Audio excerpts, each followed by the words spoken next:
como a cultura organizacional da tua empresa impacta diretamente na produtividade dos teus funcionários e o ambiente de trabalho. Esse é o tema de hoje do Jogo do Sucesso, o podcast da M8 Expert.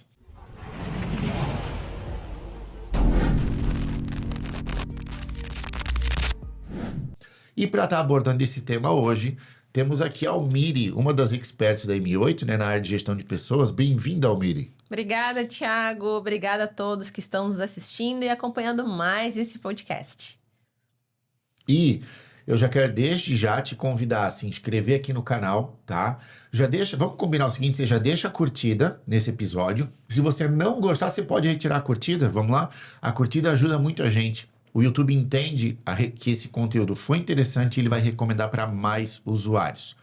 E comenta aqui embaixo, tá? Ao longo do episódio aí, comenta aí quais foram os insights que te veio e compartilha esse episódio com aquele seu colega que precisa implantar cultura na empresa dele, combinado?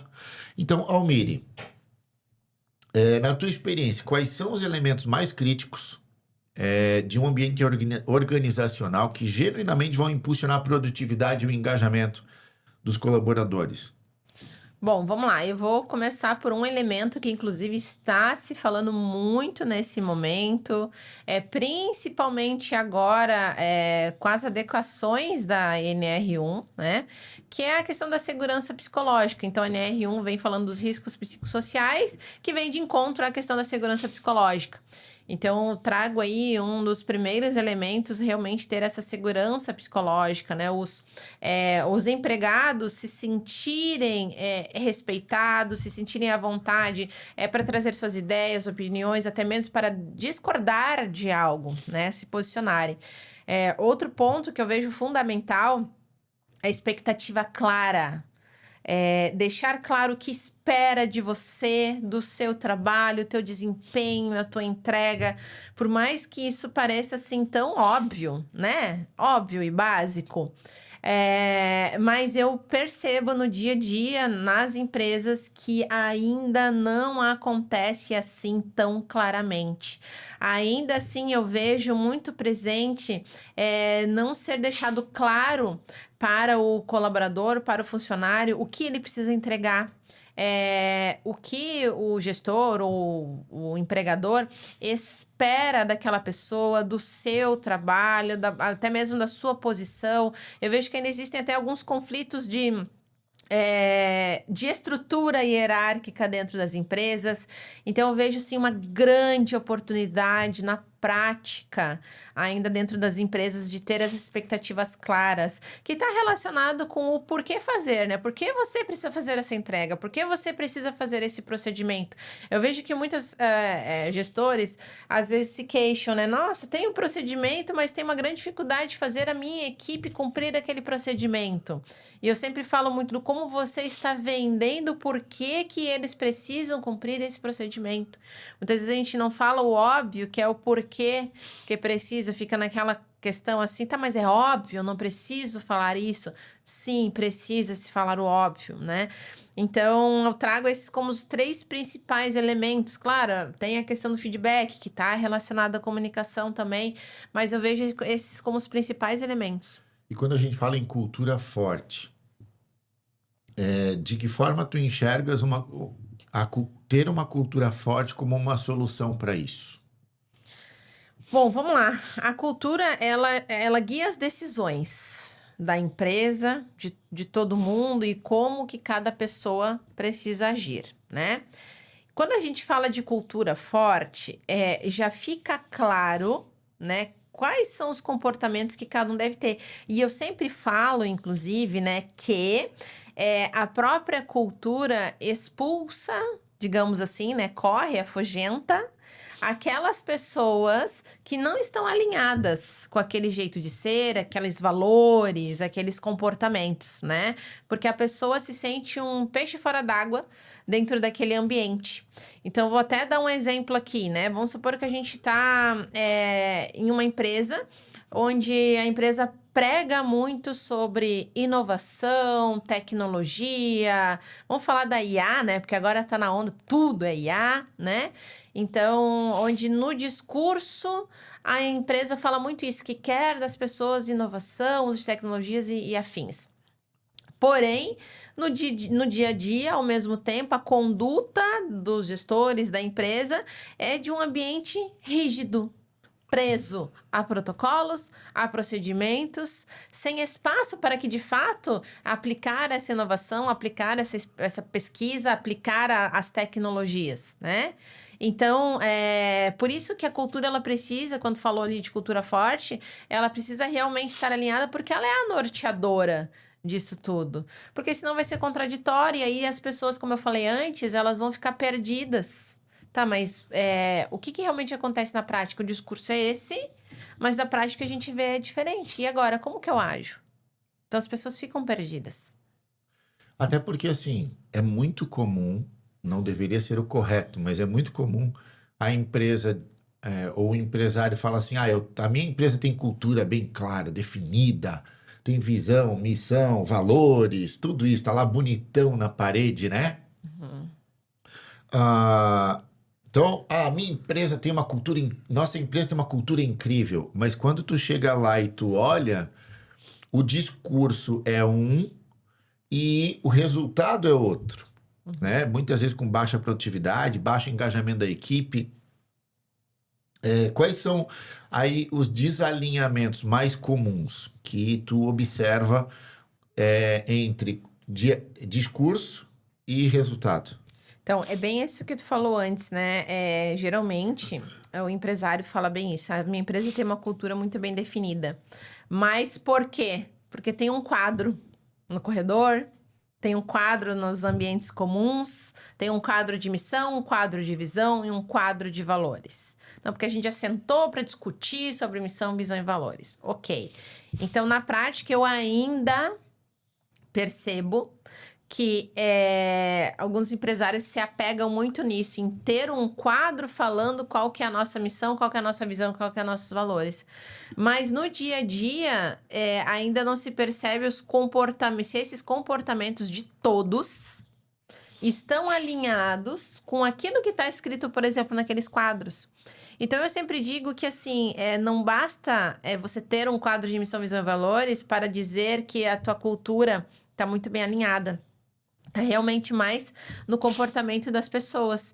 E a postura, a atitude, o exemplo da liderança, ela é fundamental para isso. Porque, de novo, nesses desalinhamentos que nem você falou antes, né? Vamos lá, vamos supor que a cultura da empresa seja de respeito. Vou utilizar aqui o exemplo respeito. Até porque geralmente lá nos valores está respeito, ética, né? E então vamos lá que está nos valores da empresa, lá no quadro de valores e respeito. E aí a liderança não é uma liderança respeitosa para com os colaboradores. Então, o que se vivencia na prática? Então, por isso que a gente sempre pega muito na questão da liderança, para que esses líderes realmente sejam exemplos e reflexo da cultura da empresa. Então, a cultura é o que acontece no dia a dia, é nas práticas diárias, e não o que está exatamente escrito lá no quadro. Acho que a tua fala, ela meio que, se eu acompanhei aqui, ela vai corroborar com algo que eu acredito. Para você implantar uma nova cultura ou uma primeira cultura numa empresa, é de cima para baixo. Sim. Não é? Sempre dos cargos mais altos e depois isso vai permeando para os liderados, os liderados dos liderados e assim por diante, não é isso? Sim, eu entendo justamente que segue essa hierarquia, até porque vamos pensar o seguinte, né? Quem é que define o que quer para a sua empresa? Já começa pelo próprio empresário. Ele define o que ele quer para essa empresa, o que é inegociável. Quando a gente fala em valores, né? O que é inegociável para ele, dono da empresa, que todos tenham aquele comportamento inegociável. Então, sim, ele começa pela uma hierarquia, né? Desde o fundador da empresa, e esse fundador deixar bem claro para todos os seus braços direitos, que vão ser os demais gestores de áreas da sua empresa, para que sigam aquele modelo que é o que ele quer, o que ele deseja para o negócio dele, né?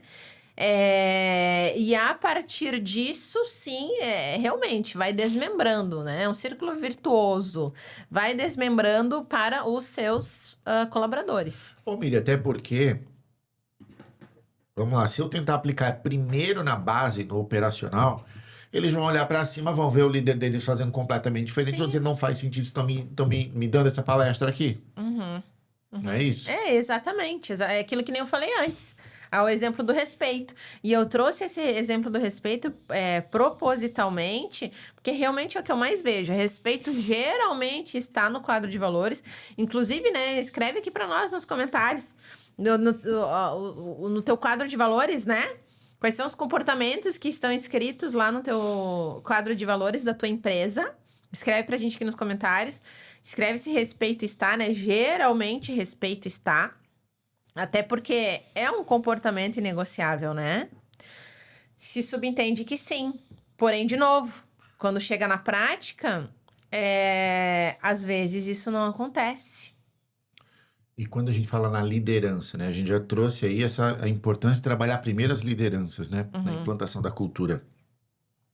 Tens alguns exemplos aí de comportamentos de liderança que vão fazer diferença nessa propagação da cultura?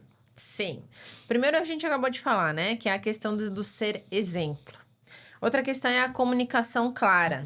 Dentro da comunicação clara, eu trago principalmente duas coisas que eu sempre falo. O óbvio precisa ser dito e água mole em pedra dura, tanto bate até que fure. Então, você, por mais que parece que é óbvio, se subentende, mas ok, você precisa falar aquilo, porque o óbvio de cada um é diferente. E outra, já falei uma vez, sim, você vai falar diversas vezes. Então, até quando a gente fala, né, como trazer a cultura para equipes remotas. É isso, é a mesma coisa. É a comunicação clara, a comunicação objetiva, é o exemplo, você ser exemplo daquilo, até porque concorda comigo que uma vez que o teu colaborador tá vendo que você age daquela forma, ele mesmo vai se sentir mal em agir de uma forma diferente. Né? Se, nossa, não, meu gestor, ele é extremamente comprometido, ele é extremamente correto. Ele é extremamente, por exemplo, vou até dar um exemplo, né, detalhista. Esse exemplo já vai te levar a replicar aquele comportamento. Claro, a não ser que a pessoa esteja agindo de má fé, a gente sabe isso também, né? Mas vamos supor que não seja esse o caso. Então, esse exemplo, na prática, vai moldando todo mundo. E até por esse motivo, como eu falei antes, e repito aqui agora, que essa cultura acaba afugentando aqueles que não fazem parte, não corroboram desses mesmos valores, desses mesmos comportamentos, porque eles não se enquadram ali, não se sentem bem ali, e eles mesmos preferem estar saindo e procurando outros ambientes que estejam mais alinhados com eles. E já aquelas pessoas que fazem realmente parte desses mesmos atitudes, comportamentos, valores, comportamentos inegociáveis, e vendo isso no seu gestor, elas continuam replicando. Ao mesmo tempo, essas mesmas pessoas, se elas não observam, não enxergam isso no seu gestor, elas também se incomodam, e isso também faz elas irem embora. Porque incomoda o fato de a empresa é assim, eu sou assim, mas o meu gestor age diferente. Então, isso também afugenta essas pessoas. E é comum isso. Principalmente quando a empresa, o empresário não tem uma cultura clara, bem definida. Porque ele não sabe o que ele está propagando. E eu digo assim, não é nem só o líder que ele vai olhar o colega dele de trabalho. Se você, como líder, permitiu que ao longo do tempo na sua empresa se instalou uma cultura negativa ali, né? Com valores negativos. Pode chegar atrasado, mete atestado, faz devagar, não adianta a gente se matar aqui no trabalho. Isso. Se instalou essa cultura, a tendência também é que o funcionário que seja bom, que queira fazer diferença, ele também vai sair, né? Vai. Então, essa saída de um funcionário por ele não se enquadrar na cultura da empresa é tanto para o bem quanto para o mal. Sim. Pode ser um funcionário ruim que não vai conseguir se sentir, não vai conseguir pertencer a uma cultura forte, boa, positiva, mas também pode ser um funcionário bom que não vai conseguir se encaixar numa cultura fraca, não é isso? Exatamente, porque incomoda, né? Pensa uma pessoa que tá ali comprometida e vê aí ao seu redor pessoas totalmente descomprometidas e tá tudo bem, não são punidas, são tratadas da mesma forma, continuam ali, incomoda. Então a pessoa entende que aqui não é o meu lugar, eu não devo estar aqui, ela vai procurar um outro ambiente que esteja mais aderente com os próprios valores dela. E quando a gente fala em futuro, Almiri, quais tu acreditam que vão ser as tendências aí em cultura organizacional que vão tender a gerar maior impacto de produtividade nas empresas aí nos próximos anos? Olha, sobre a questão de falando em tendências, né, e olhando para o futuro, como eu falei antes, tem se desenhado muito essa questão da segurança psicológica, bem-estar, qualidade de vida, flexibilidade. Então, é que nem eu falo, né, na era lá da Revolução Industrial, né, não se olhava para nada disso. Era só produção, produção, produção, produção, sem nenhuma segurança. Nem segurança física, né? Quem dirá psicológica. Tanto é que, se a gente for olhar justamente para essa linha evolutiva, começou-se, depois disso, se olhando para a segurança do trabalho, porém muito mais no aspecto realmente físico, e aí por isso que entrou a questão dos EPIs, onde o EPI protege o teu físico, o teu corpo físico, mas não o teu emocional, né? E agora, digamos assim, que a gente está começando a falar muito mais nisso, na segurança também psicológica. Isso ainda é recente, a matemática teoricamente nova, né? Então eu vejo que a tendência ainda continua para os próximos anos, continua sendo essa, cada vez mais presente.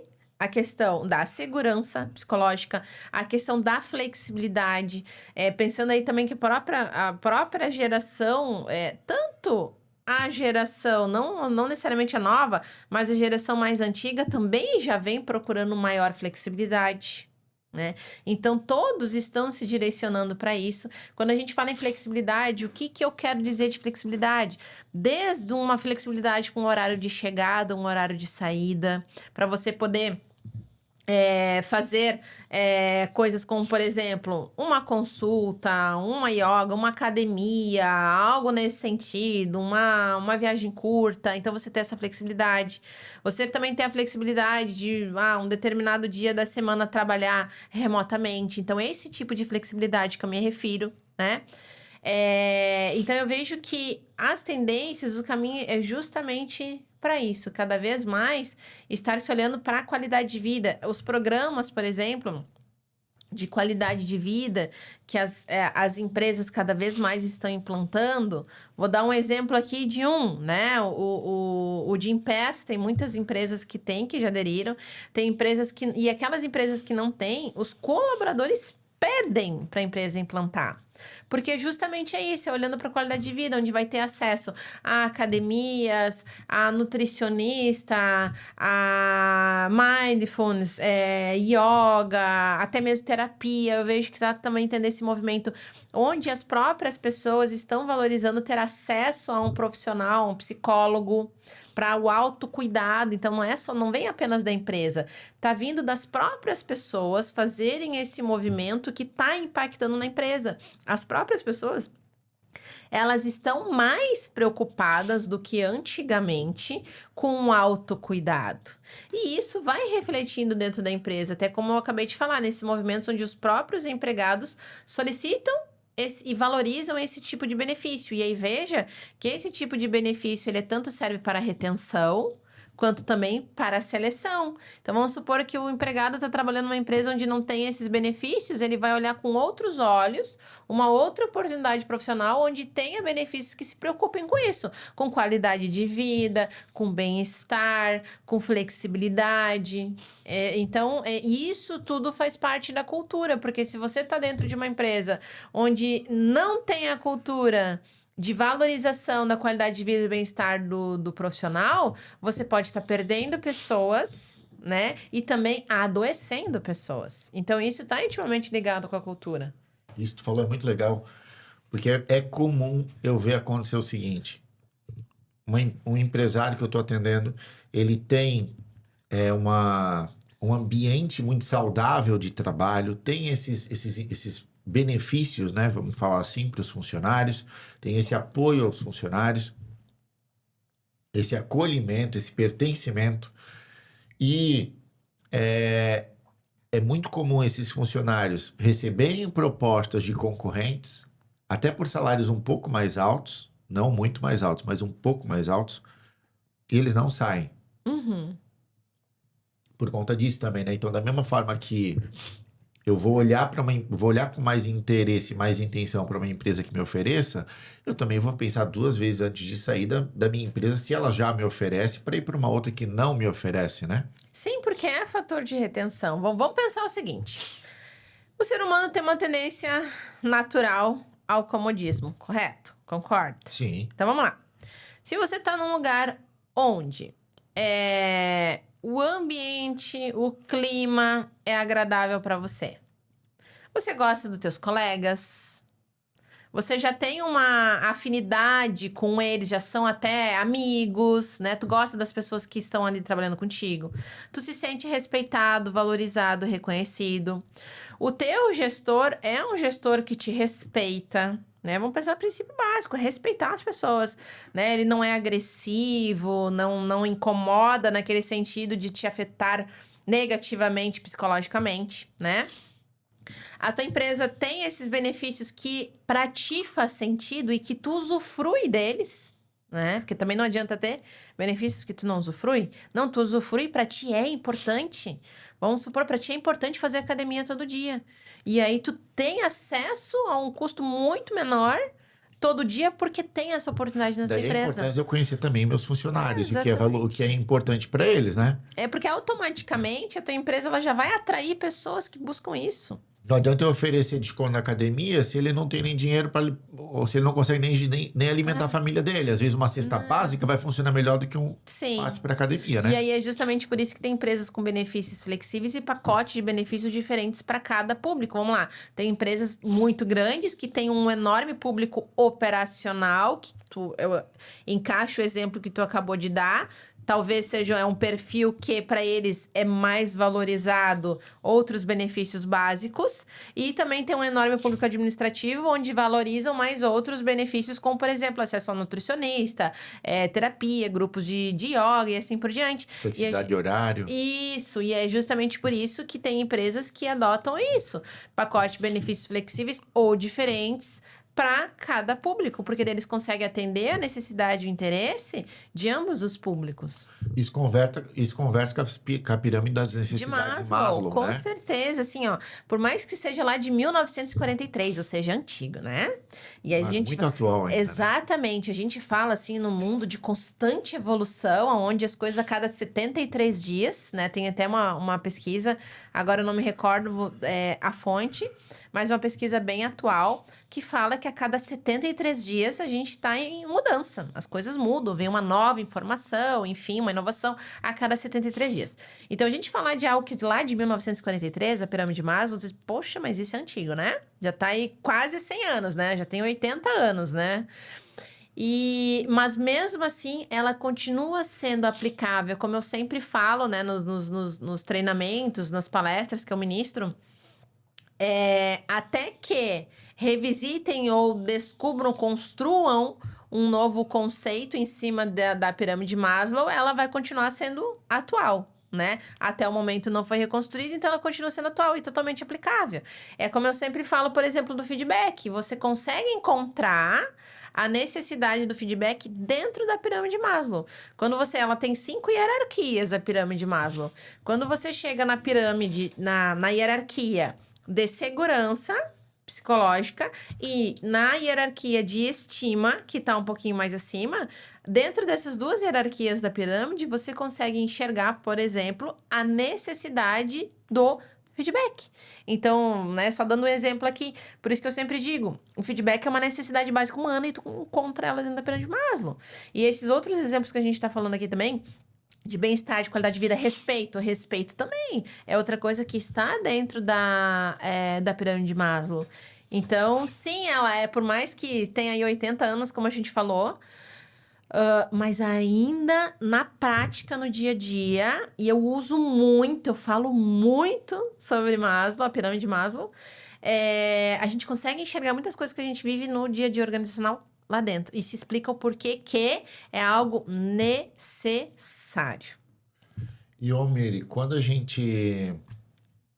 Como é que o empresário ele consegue identificar quais são os sinais que a empresa, os funcionários, o ambiente vai mostrar para ele de que, opa, preciso fazer ajuste na cultura da empresa? Frustração e discurso desalinhado.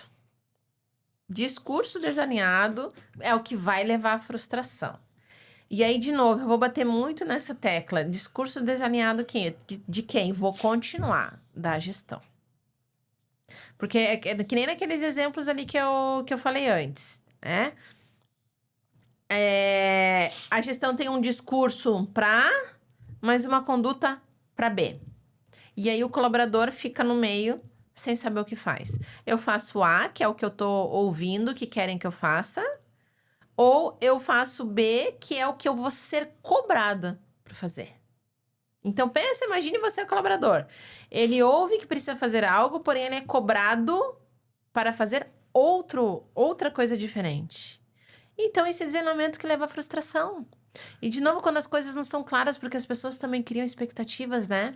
Então você deixa dar liberdade para a pessoa criar uma expectativa por falta de clareza, é óbvio que ela vai ficar frustrada e você vai perder a pessoa. Me veio até um exemplo aqui. Que eu acho que é mais nessa linha que você está falando. O empresário vende para os funcionários a ideia né, a cultura de que o atendimento ao cliente é a prioridade número 1, fazer o cliente se sentir abraçado, acolhido pela empresa. Mas, quando é um funcionário que vai na casa do cliente ou que faz o atendimento, né, com o cliente presencial, o empresário cobra dele, vamos, resultado mais rápido, mais rápido. Meu Deus, tu gastou meia hora conversando com esse cliente. É isso, né? É desalinhado, né? É ótimo exemplo. Entre o que eu digo, o que eu vendo a ideia do que a empresa valoriza e do que eu tô te cobrando, e as duas coisas, elas meio que se contrapõem. Exatamente, inclusive nesse exemplo que você acabou de me dar, você me lembrou, eu não me lembro se é do Walt Disney, eu não me lembro de quem é essa frase, mas é aquilo, trate os teus colaboradores como você gostaria que eles tratassem os teus clientes. Por justamente isso, é um reflexo. Se você trata mal os seus colaboradores, como é que tu acha que os teus colaboradores, vão tratar os clientes se eles não estão se sentindo bem tratados? É um reflexo.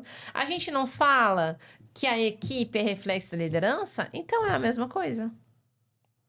E como é que a gente lida com colaborador que sim, tem um alto desempenho, mas ele não está conseguindo se encaixar na cultura da empresa?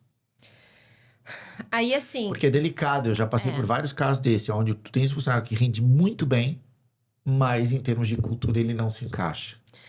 Aí é aquilo que eu falei antes. A cultura, querendo ou não, ela também afugenta as pessoas, né? E quando a gente fala assim, afugenta as pessoas... É tanto para aquele colaborador que tem um excelente desempenho, quanto para aquele que não tem. Não está necessariamente ligado para quem vai afugentar só quem não tem um bom desempenho. Não, afugenta qualquer um, independente. Isso não está ligado a desempenho, né? Então, assim, sim, a cultura... De novo, a cultura é fator de retenção. Então, assim, não adianta, ele tem um ótimo desempenho. Mas se ele está se sentindo um peixe fora da água... Porque tá desalinhado com aquilo que ele acredita, a pessoa, ela dificilmente vai mudar os seus próprios valores para se adequar dentro de um ambiente organizacional. Dificilmente isso vai acontecer. E eu forçar a manter esse funcionário, isso pode ser um risco para a empresa, né? Com certeza. E assim, você não vai conseguir manter por muito tempo. Essa pessoa, ela não vai entregar o que ela poderia entregar. Pense que tem outros colaboradores com desempenho tão bom quanto esse, mas que... Tu sabe que eu vou dar um exemplo do que eu vi acontecer já. De um empresário que eu atendi. Ele tinha um funcionário que não sei se era todo início de semana ou todos os dias, chegava bêbado para trabalhar. Chegava bêbado e atrasado. Meia hora, uma hora atrasado todos os dias. Mas a hora que ele começava a trabalhar, até o final do turno, ele produzia 2 vezes mais do que qualquer outro funcionário dele. E é uma decisão difícil você fazer movimento para retirar alguém que não está encaixando na cultura, sendo que essa pessoa está te rendendo muito em produtividade, em qualidade, em termos da entrega, está vindo muito forte. Mas a cultura não encaixa, né? Valores não encaixa e são dois pesos aí na balança, né? De um lado, eu tenho uma produtividade muito boa, que eu não quero perder. Mas do outro, eu tenho toda uma equipe que está olhando eu ser permissivo com esse tipo de com esse tipo de atitude, de postura do funcionário. E aí, na mesma medida que eu tenho um produzindo muito bem, eu começo a estragar todos os outros. Exatamente. Aí que entra a questão dos comportamentos inegociáveis, né? Então, sempre tem que... De novo, né? A cultura, ela é um guia para decisão. Ele é um ótimo colaborador, produz muito bem. Mas, o que é negociável para sua empresa? É um guia para decisão. Você não vai, se realmente... Aí é por isso que eu digo, ó, vem de novo, que nem tu falou no início. Os empresários que falam, a minha empresa tem uma cultura forte. Se realmente essa cultura é forte, ele não vai ter dúvidas na tomada de decisão que ele tem que fazer. Porque ele sabe qual é o comportamento inegociável. Se, para essa empresa, a questão, seguindo o exemplo que você deu, né?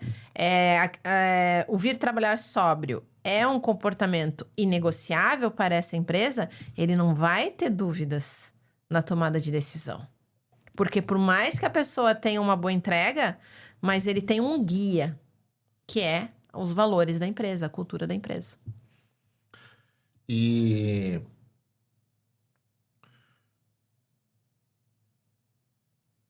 na tua visão, como é que o processo de contratação ele pode ser mais assertivo para reforçar a cultura? Estou lá com o candidato, ele está no processo de seleção, contratação. Como que eu posso fazer esse processo para tentar evitar, inclusive, tentar evitar trazer uma maçã podre? Selecionar pelo comportamento. Que vamos lá, vamos pensar nas etapas do processo seletivo. No momento que a empresa analisou o currículo e já chamou para entrevista, pela própria análise curricular já viu que algumas competências técnicas, é claro que você precisa se aprofundar, mas que algumas competências técnicas, aquele profissional, ele se encaixa, porque senão você nem iria chamar para entrevista, correto? Já começa por aí. Então, você já fez uma primeira análise técnica. Quando chega na entrevista, geralmente as empresas continuam fazendo apenas a análise técnica, se aprofundando naquelas informações que estão no currículo. E a análise comportamental, ela acaba não sendo feita. E aí, então, se aprofundar na análise comportamental, entendendo justamente quais que são os teus valores. Será que esses valores dele tá alinhado com o da empresa? Consegue dar dicas ou exemplos práticos de como o empresário está acompanhando a gente vai conseguir aplicar isso dessa forma? Uma das perguntas é isso. Pergunte quais que são os teus valores. Quais que são os comportamentos que te incomoda? Qual é o ambiente de empresa que você se sente à vontade para trabalhar? São algumas perguntas que podem ser feitas. Além disso, também tem até, se quiser se aprofundar, pode fazer ainda uma análise DISC, onde tem lá, tem DISC, tem o mapa, tem o MBTI, tem vários outros que tu também consegue perceber alguma coisa de novo, do perfil comportamental dessa pessoa, né? Mas converse com ela sobre ambientes. O que mais te incomodava no ambiente organizacional da tua última empresa? O que é que mais te incomodava no teu último gestor? O que você mais gostava e valorizava no ambiente organizacional da tua última empresa? O que você mais gostava e valorizava no comportamento do teu último gestor? Então, são perguntas onde, quando a pessoa for falar, te responder, você já vai perceber que são comportamentos. O que eu mais gostava da última empresa era flexibilidade. Então, você já entende que é importante para aquela pessoa flexibilidade. Ou ao contrário, o que eu mais gostava era o comprometimento com o horário. Todo mundo chegava às 8, bem certinho, ninguém chegava atrasado. Então tu já entende porque aquela pessoa é importante aquilo. Então tu já vai entendendo o alinhamento dessa pessoa, dos valores dela com os valores da empresa. E aí vai estar mais aderente com a cultura. Só que a gente não investiga comportamento.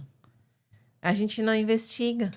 A gente só olha o técnico. Quanto tempo tu ficou na última empresa? O que que tu fazia na última empresa? Tu conhece o sistema tal?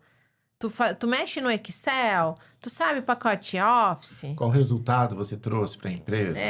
Ainda quando evolui para esse tipo de pergunta de resultado, né? Mas muitas vezes nem para esse tipo de pergunta de resultado evolui.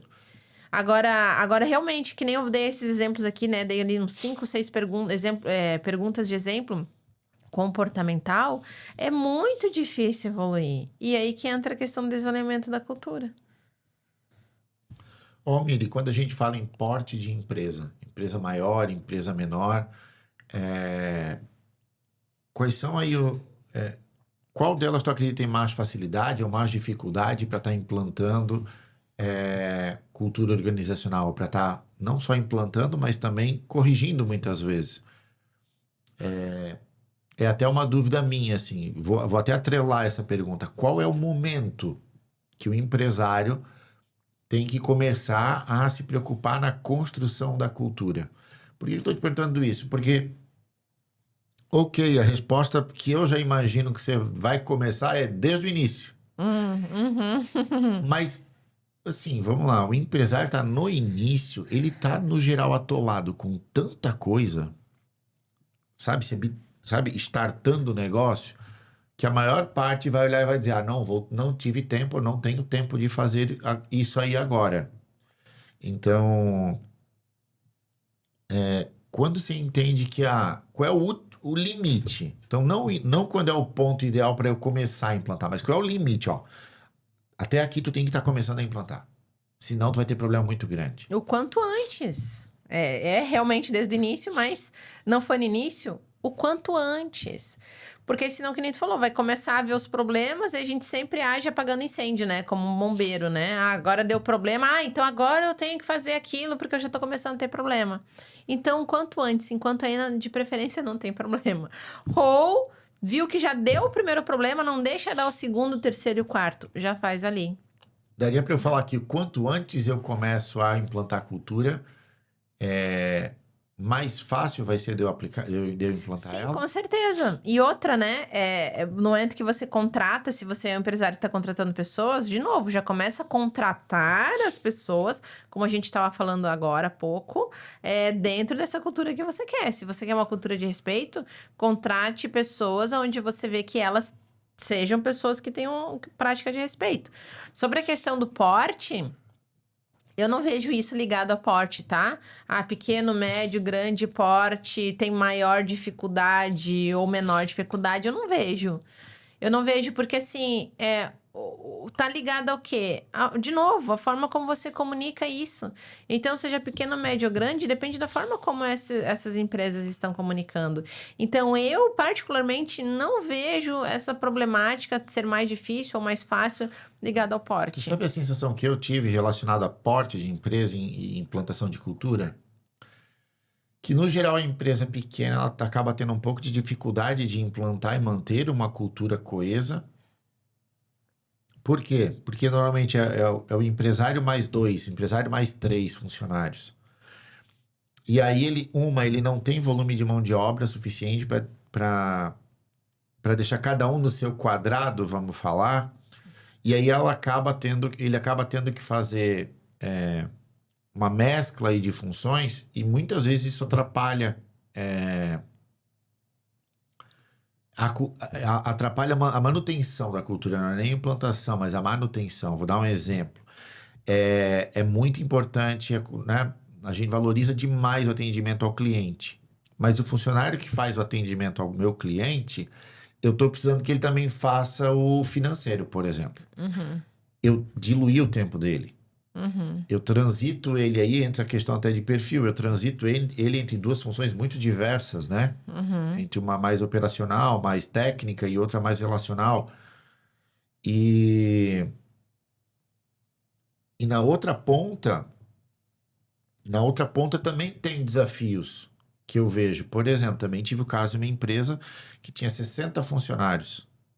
E a cultura estava toda errada, porque nunca tinham cuidado de cultura. Só que para tu reverter isso dentro de uma empresa que já tem 60, 100 funcionários, é mais desafiador numa empresa que tem 2, 3. É mais fácil você Exatamente. trazer 2, 3 do que você trazer 60. E essa empresa que eu tô falando, 2/3 da mão de obra dela trocou. Uhum. Porque ela começou a puxar a cultura que ela queria e simplesmente a equipe não vinha. Aí começaram a pedir para sair, começou a vir outros. A troca aconteceu e foi relativamente muito rápida. E eu até amarro numa outra coisa aí. Se o empresário não tiver com o caixa preparado, por exemplo, eu vou pegar esse exemplo da minha cliente. Se ela não tivesse com o caixa forte, como é que ela faz como é que ela Uhum. roda Aham, rescisão, né? rescisão em Paga as massa? rescisões, né? Exato. Uhum. Então é um processo que eu vejo aí desafios nas duas pontas. É justamente por isso que eu digo que eu não vejo que seja mais fácil ou mais difícil, dependendo do porte, sabe? Porque tu acabou de dar 2 exemplos que é difícil igual a porte diferentes, que nem... É. Vamos, se a gente pensasse para parar assim, né? Parasse para pensar assim, tá, o empresário que tem 2 funcionários, aí ele tem que nem tu falou, é direto com ele não tem cada um no seu quadrado, que nem tu falou. Ok, mas ele também daí não tá terceirizando para gestores serem promotores da cultura, tá direto com ele. Então, teoricamente, entre aspas, não seria mais fácil, mas tu trouxe dificuldades. Então, assim, tem seus desafios igual. É por Tu isso que tem menos degraus de hierarquia, é né? porque tá direto contigo, ou seja, é tu que vai fazer a cultura. No momento que tu tem mais hierarquias, tu tá terceirizando, ou seja, tu depende desses teus gestores serem agentes da cultura. Então, olha só, tu tá multiplicando, tu tá terceirizando, tu tá dependendo do teu quadro de gestão, né? Então, são desafios diferentes. São diferentes, porém, ambos têm seus desafios e não vejo que sejam mais fáceis ou mais difíceis, eu vejo como desafios. Seja de menor porte, de maior porte, enfim. E cultura é um negócio que ele é para ser vivido por todos da empresa, certo? Uhum, Como lidar com a individualidade? Vamos pegar aí só assim um start ali, perfil DISC, né? uhum. Você vai ter pessoas diferentes, com perfis diferentes, com histórias de vida diferentes, com valores diferentes, inegociáveis. Cada uma tem o seu pela sua história de vida. E, de novo, amarro de novo ao DISC. Como, como lidar? Tem espaço para individualidade? Eu sempre falo o seguinte: nós temos que olhar o ser humano holisticamente. Quando eu falo holisticamente, o que eu quero estar dizendo? As pessoas têm os seus valores, têm o seu perfil comportamental, como tu acabou de falar, têm as suas crenças, têm os seus traumas, têm os seus objetivos daquele momento de vida que ela tá, tem o seu propósito. Assim, a gente tem que olhar tudo isso. O ser humano é uma composição de vários fatores. Então, é óbvio que a individualidade ela sempre vai estar presente. Porque são muitos fatores e eu sempre falo assim, cada ser humano é um algoritmo. Então, a individualidade, ela sempre vai existir. A gente vai procurar vai buscar quem está mais afinado com aqueles valores, aonde valores se conversam, digamos assim. A nossa empresa aqui tem valor vou dar aqui exemplo, respeito e comprometimento. Você é uma pessoa que para ti é muito importante, inegociável, respeito e comprometimento. Ok, os valores estão alinhados. Mas é claro, agora vai entrar, aí já entra, se a gente começar a aprofundar, já entra em outra questão. Eu tô te contratando para fazer o quê? É algo que você precisa ser extremamente analítico, detalhista, fazer análise. Ah, então preciso que você tenha um perfil comportamental X.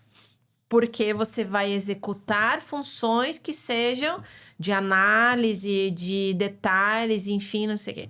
Não, eu vou te contratar agora para mais relacionamento com o público, comunicação, vendas. Ah, então eu preciso que você tenha o perfil comportamental Y, porque está intimamente ligado Com o que tu vai fazer. Então, na verdade, são vários aspectos. Sim, sempre vai ter individualidade. Vai ter a questão de cultura, que a gente pode falar valores e ambiente de trabalho. Vai ter a questão de perfil comportamental, que tá ligado a que tipo de tarefa que tu vai fazer.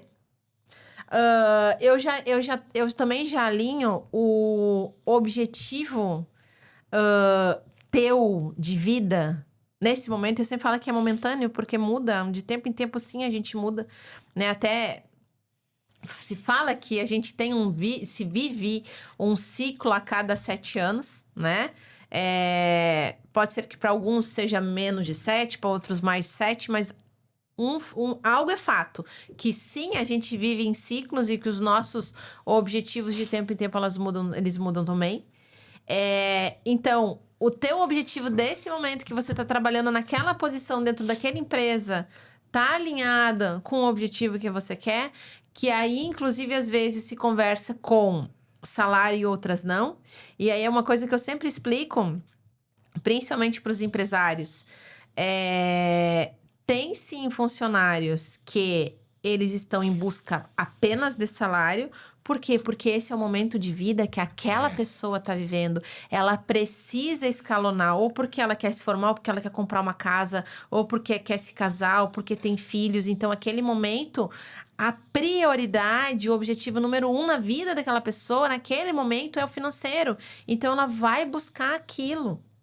Agora, tem outras pessoas que talvez já passaram por essa etapa e nesse momento não é o financeiro a prioridade. Talvez a prioridade nesse momento seja, digamos, vamos falar assim, estabilidade, um ambiente mais tranquilo, menos pressão por resultado e que não necessariamente o salário até pode ser mais baixo, mas desde que eu não tenha pressão. Tem gente que troca. Eu pago para não ter pressão. Ou seja, eu ganho menos para não ter pressão.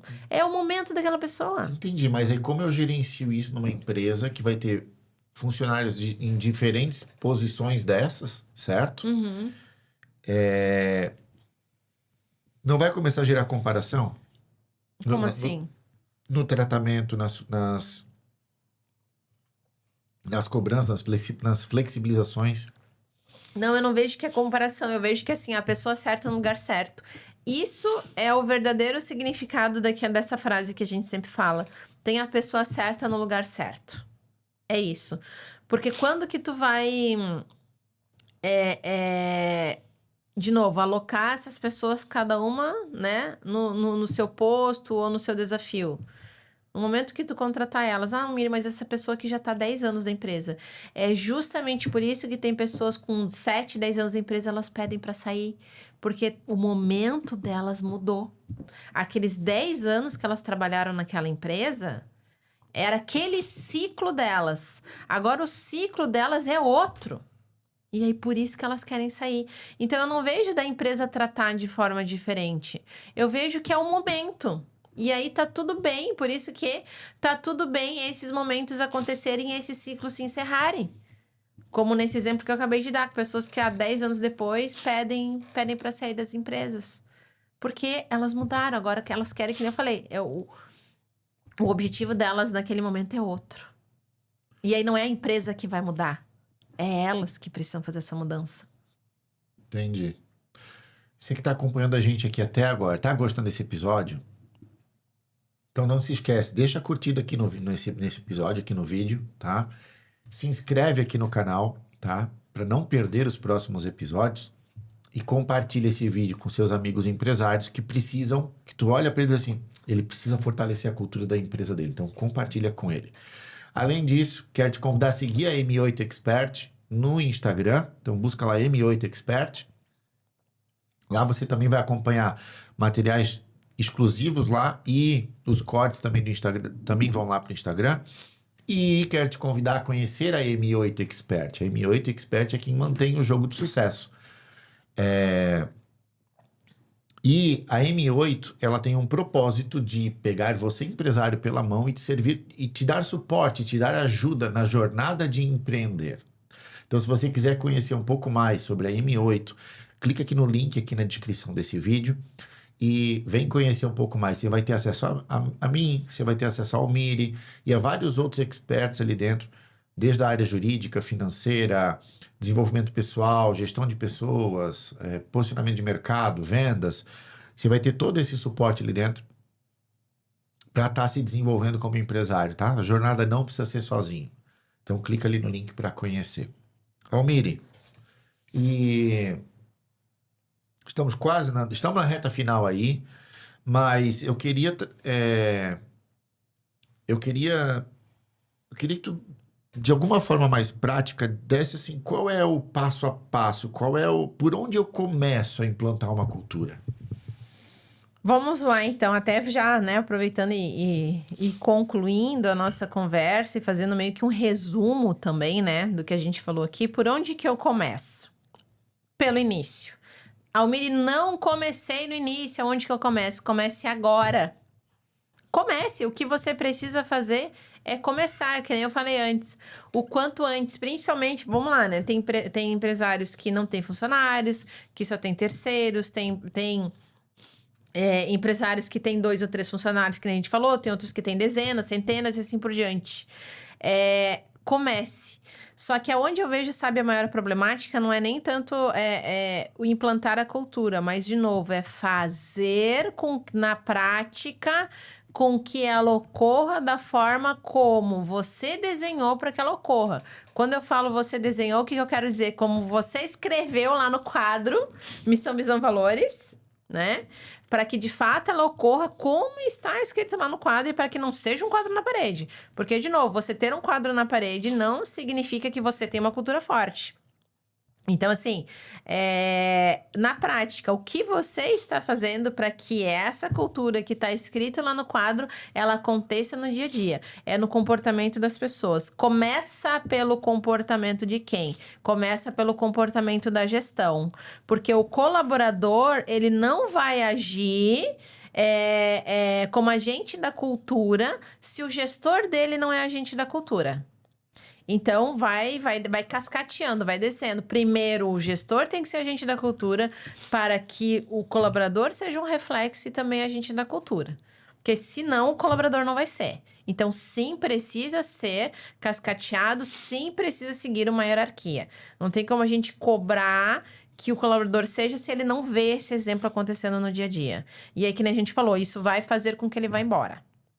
E passo prático, primeiro ali, que eu quero que para o empresário dar. Poderia dizer que é construção da visão, missão e valores da empresa? Exatamente. É construir. Primeiro. É o que você. O gestor, né? Que nem. Precisa saber o que são visão, missão e valores. Exatamente. Então vamos lá. Missão, por que a empresa existe? Por que tu abriu a tua empresa? Quando tu abriu a tua empresa? Ela abriu para quê? Para fazer o quê? Para servir ao quê? Para atender qual propósito? É um negócio que a gente pode parecer meio simples, mas a maior parte dos empresários não parou para fazer essa reflexão quando foi abrir a empresa. E agora ele vai precisar encontrar essa resposta, né? É uma pergunta: consigo construir uma cultura forte sem ter visão, missão e valores? Vamos lá. Acho que, para mim, tá? Sem os valores, não. Sem os valores, não. Porque, vamos lá, de novo, os valores, eles são o quê? Comportamentos. Quando você, empresário, for lá escrever os valores, o que tu vai escrever? São esses comportamentos. Que nem antes eu falei, respeito, ética, comprometimento, atendimento ao cliente, enfim. Isso é tudo comportamento. Então, sem os valores, qualquer comportamento serve para tua empresa. Então, como é que você vai criar uma cultura sem os comportamentos? Mas talvez algumas pessoas digam assim: não, Miri, mas a minha empresa funciona bem. A gente tem, sim, comportamentos norteadores e eu não parei para escrever os valores. Ok, então você tem os valores não escritos num quadro, mas você sabe, você tem mentalmente qual é a clareza e o teu comportamento demonstra isso, de quais são os comportamentos, ou seja, valores que precisam ter dentro da empresa, por mais que você não tenha escrito, mas isso existe. Então, sem os valores, por mais que na prática, que é o que realmente importa, eu entendo que é extremamente necessário, porque, de novo, é o que vai nortear o comportamento dos colaboradores. E a partir disso, tem ações práticas? Eu estou com dificuldade de explicar o que eu quero perguntar, mas vamos lá. Vou dar exemplos, tá? Para tu adaptar ali. Tá. O que que o empresário pode fazer de uma forma proativa e intencional para tentar implantar um pouco mais a cultura? Ok, ele já tem a postura toda correta, ele vive a cultura Tá, da ele é um empresa, exemplo. ele é um exemplo. Tá. Existem estratégias ou formas Tudo de eu tá. acelerar esse processo? Por exemplo, reuniões, palestras ou... Tudo está relacionado à comunicação e a forma de comunicação são várias. Rodas de conversa, a própria comunicação interna, seja ela se você tiver chats, né, aplicativos de comunicação, onde os colaboradores consigam ler ali, né? Se você não tiver essa estrutura, ok, mas se você tiver quadro de avisos, a própria área de trabalho do computador, né? Aquela imagem do fundo, né? Da área de trabalho, tudo é comunicação. As rodas de conversa, que nem eu falei, Tem os informativos também que algumas fazem, né? Tipo um jornalzinho. Jornalzinho. Então, tudo está relacionado à comunicação. São formas diferentes, mas tudo está relacionado à comunicação. Claro, tem o comportamento, que é o exemplo. Todo mundo perceber que todos agem com aquele comportamento ético, de comprometimento, de respeito. E, além disso, é a comunicação, né? As reuniões breves de check-in, check-out, que o gestor faz com os colaboradores. Pesquisa pulso. Também tem as pesquisas de cultura, não só de clima, mas tem a pesquisa também de cultura. O quanto você percebe que a nossa cultura é vivida na prática? Quais são os principais comportamentos da nossa cultura que você percebe na prática? São pesquisas pulso que você consegue, para os teus colaboradores, perguntar e ver o que eles estão respondendo, se eles realmente estão vivendo aquilo na prática. E também passo a mensagem que, para minha empresa, é importante. Que é importante e eu tô medindo. Até porque se eu ver que o resultado não foi bom, eu preciso fazer ações para melhorar. Então, assim, tudo está relacionado à comunicação. São formas diferentes, mas é comunicação. Almiri, a gente tá chegando no finalzinho aqui. Para quem tá acompanhando a gente aqui até agora, qual é a mensagem final que tu deixa aí? Eu acredito que ficou bem claro que cultura retém funcionários, faz parte também do processo tanto de admissão quanto de desligamento. Porque eu falei várias vezes, né? Que a cultura, ela também, querendo ou não, ela acaba expulsando a pessoa. Tanto porque ela pode pedir demissão, quanto a própria empresa também entender que ela não está alinhada à cultura da empresa e desligar. Então, toda a jornada do colaborador. Desde a admissão até a demissão, reter aquela pessoa, atrair aquela pessoa quando ela verifica que isso realmente está alinhado com o meu objetivo, o meu propósito, é o que eu estou buscando, é o ambiente. Ou seja, por mais que às vezes, né, eu ouço muito falar isso, como que eu vou medir a cultura? Cultura é uma coisa que eu não consigo medir, eu ouço muitas pessoas falarem isso, mas esses, por exemplo, são indicadores de cultura. Esses são alguns exemplos de indicadores de cultura. Então, a cultura, ela sim é estratégia. Tanto é que existe aquela frase, né? Que a cultura como é estratégia no café da manhã. Então, não é à toa que já existe esse pensamento, esse termo sobre isso. Porque realmente a cultura, ela é norteadora do negócio. Maravilha. Para você que acompanha a gente até aqui, então, Almiri, muito obrigado pela tua participação. Eu que agradeço por estar aqui mais uma vez. E para você que acompanhou a gente aqui até agora, não se esquece, se inscreve no canal, curte esse episódio, manda para seus amigos empresários e já vai vendo aí a playlist dos outros episódios que tem aí assuntos muito interessantes para contribuir com você, tá? E a gente se vê no próximo episódio. Até mais.